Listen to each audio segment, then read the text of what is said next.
फौज पर तनकीद करने पर इमरान खान और शहबाज गिल की मजम्मत करने वाले क्या ये भूल गए हैं कि फौज के हवाले से उनका माजी क्या है?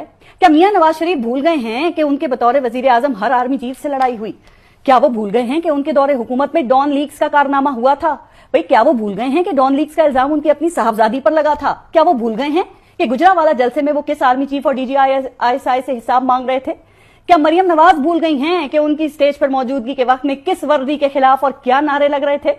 क्या वो अपनी कही हुई बात भूल गई हैं कि एक या दो लोग इदारा नहीं होते बल्कि इदारे की बदनामी का बाइस जरूर बन सकते हैं? क्या ख्वाजा आसिफ भूल गए हैं कि हड्डियों से गोश्त नोचने और सारा बजट खाने के ताने वो किसको दे रहे थे? क्या अयाज सादिक भूल गए हैं कि वो किसके पसीने और टांगे कांपने की बातें कर रहे थे? क्या आसिफ अली जरदारी साहब भूल गए हैं कि वो किसकी ईंट से ईंट बजाने निकले थे? वो कौन थे जिनको जरदारी साहब 3 साल के लिए आने का ताना देते थे?